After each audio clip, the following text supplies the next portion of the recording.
Hi friends, எல்லாருக்கும் வணக்கம். எல்லோரும் எப்படி இருக்கீங்க? நல்லா இருக்கீங்களா? Welcome to Sakthi Saravana YouTube channel. இன்றைக்கி வந்து வெள்ளிக்கிழமைங்க. அதோட பஞ்சமி திதியும் இருக்குங்க.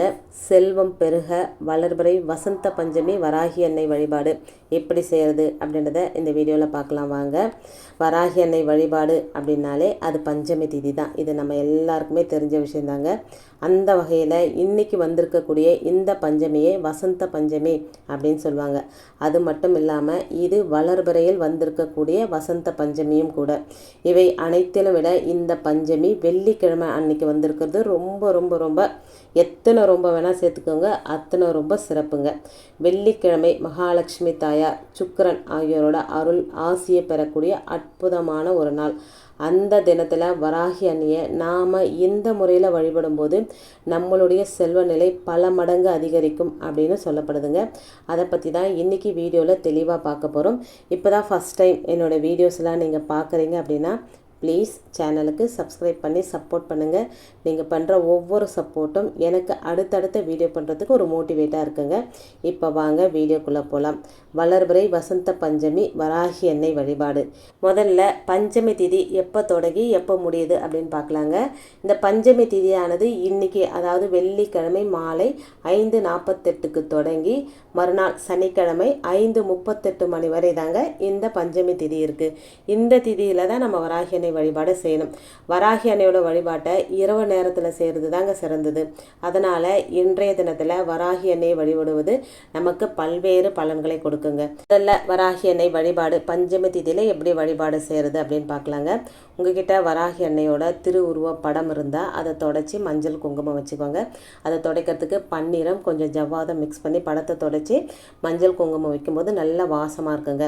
சிலை இருந்தது அப்படின்னா அது கண்டிப்பாக இன்றைக்கி அபிஷேகம் பண்ணணுங்க. உங்களால் முடிஞ்சால் எத்தனை அபிஷேகம் வேணால் பண்ணுங்கள். குறைந்தபட்சம் 5 அபிஷேகமாவது பண்ணலாங்க. பால், தயிர், பன்னீர், மஞ்சள், குங்குமம், இளநீர், எலுமிச்சம்பழ சாறு, மாதுளை முத்துக்கள், பஞ்சாமிர்தம், தேன், நெய், இந்த மாதிரி உங்களுக்கு என்ன வசதிப்படுதோ அதில் வந்து அபிஷேகம் பண்ணிக்கோங்க. அபிஷேகம் பண்ணி முடிச்சுட்டு நல்லா சுத்தமான தண்ணியில் கழுவிட்டு நம்ம சிலைகளுக்கு வாசனை பொருளால் நம்ம வந்து நல்லா அப்ளை பண்ணி விடணுங்க.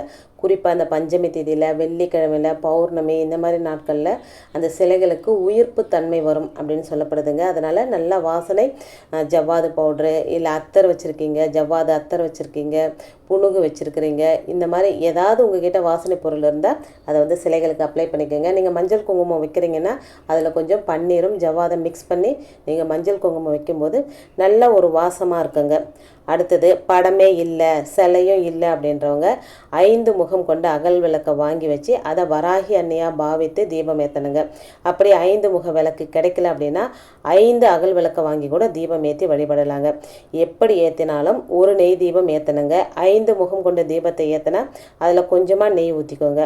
வராகி அன்னைக்கு நெய்வேத்தியமாக மாதுளை முத்துக்கள், கிழங்கு வகைகள், மண்ணுக்கு அடியில் விளையிற கிழங்கு வகைகள் எல்லாமே வைக்கலாங்க. நம்ம அதை கழுவி வைக்கணும் அப்படின்னு அவசியம் கூட கிடையாதுங்க. அப்படியே மண்ணோட கூட வைக்கலாம். ஏன்னா வராகி அன்னை மண்ணுக்குள்ளே இருக்கிற கிழங்கு வகைகளை தான் எடுத்து சாப்பிடுவாங்க. அவங்க மண்ணோட தான் சாப்பிடுவாங்க அப்படின்றதுனால நம்ம மண்ணோட கூட வைக்கலாங்க. அது ஒன்றும் தப்பு கிடையாதுங்க. அடுத்து நவதானியத்தால் செஞ்ச அடை, மிளகு சேர்த்த வடை, இப்படி இதெல்லாம் கூட வைக்கலாங்க. எறும்பு தயிரில் நம்ம தயிர் சாதம் செஞ்சு வைக்கிறதும் ரொம்ப ரொம்ப விசேஷங்க. இது நம்ம எப்போதும் வராகி அன்னை வழிபடும் முறை. இப்படி தான் நம்ம தொடர்ந்து பஞ்சமி தேதிக்கு வழிபட்டுட்டு வரோம். இன்றைக்கி வெள்ளிக்கிழமை அப்படின்றதுனால செல்வ வளத்தை பெருக்கிக் கொள்வதற்கான முறையை பற்றி பார்க்கலாங்க. இந்த தீப வழிபாட்டை இன்றைக்கி ராத்திரி 8 மணிலேருந்து 9 மணிக்குள்ளே செய்யணுங்க. ஏன்னா இதுதான் சுக்கிர ஓரை. இந்த நேரத்தில் வழிபாடு செய்யும்போது சுக்கிரனின் அருள் ஆசி முழுவதும் நமக்கு பரிபூரணமாக கிடைக்கும் அப்படின்னு சொல்லப்படுதுங்க. அதோடு சேர்த்து மகாலட்சுமி தாயாரோட பரிபூரண ஆசியம், வராகி அன்னையோட பரிபூரண ஆசியம் நமக்கு சேர்த்து கிடைக்குங்க. ஒரு வழிபாடு செய்யப்போகிறோம், 3 தெய்வங்களுடைய பரிபூரணமான ஆசி நமக்கு கிடைக்குங்க. அதை நம்ம மிஸ் பண்ணலாமா? கண்டிப்பாக மிஸ் பண்ணக்கூடாதுங்க. இதுக்கு தேவையான பொருட்கள் அப்படின்னு பார்த்தா கல்லுப்பு, மகாலட்சுமி அம்சம் பொருந்திய கல்லுப்பு, அதோடு வந்து மொச்சப்பயிருங்க, சுக்கிர பகவானுக்குரிய மொச்சப்பயிர். இந்த 2 பொருளை தாங்க நமக்கு தேவையான மிக முக்கியமான பொருட்கள். இப்போது எப்படி செய்யலாம் அப்படின்றத பார்க்கலாம் வாங்க. ஒரு சின்ன தாம்பாள தட்டு எடுத்துக்கோங்க. அந்த தட்டுக்கு மஞ்சள் குங்குமம் போட்டு வச்சுக்கோங்க. அதுக்கு மேலே கல்லுப்பை உங்கள் கையினால் பரப்பி விடுங்க. இந்த கல்லுப்பின் மீது நீங்கள் மஞ்சள் வச்சுருக்கீங்க, வீட்டில் இருக்கிற மஞ்சளே கூட யூஸ் பண்ணிக்கலாங்க. கஸ்தூரி மஞ்சளாக இருந்தால் ரொம்ப விசேஷங்க. கஸ்தூரி மஞ்சளை கொண்டு ஸ்ரீம் அப்படின்ற மந்திரத்தை அந்த கல்லுப்பு மேலே எழுதணுங்க. அதற்கு பிறகு இந்த கல்லுப்பு சுற்றிலும் 6 மொச்சை பயிரை வச்சுருங்க.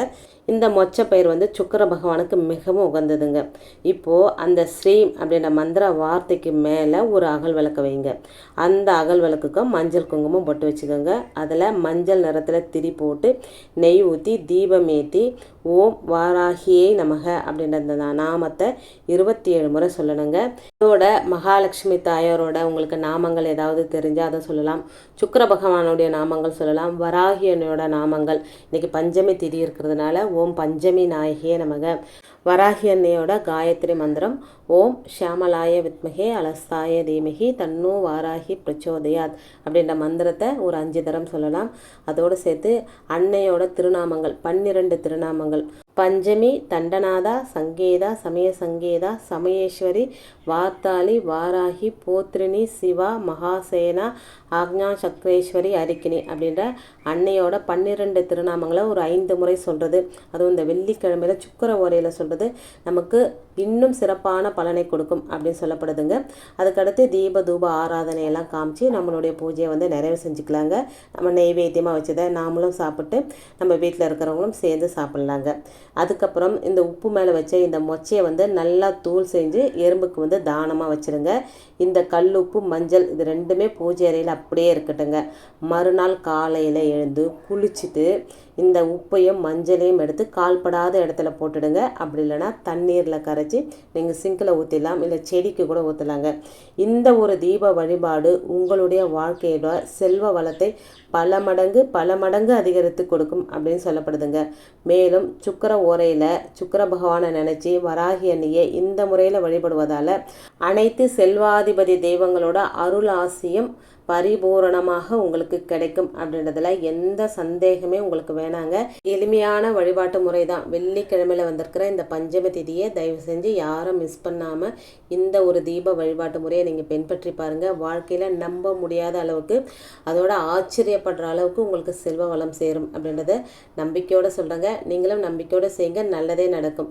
இன்றைக்கி வீடியோவில் நான் சொன்ன விஷயங்கள் உங்களுக்கு பிடிச்சிருந்தது அப்படின்னா ப்ளீஸ் சேனலுக்கு சப்ஸ்கிரைப் பண்ணி சப்போர்ட் பண்ணுங்கள். இந்த வீடியோவை உங்கள் ஃப்ரெண்ட்ஸ் அண்ட் ஃபேமிலிக்கும் ஷேர் பண்ணிவிடுங்க, அவங்களும் பலனடையட்டும்.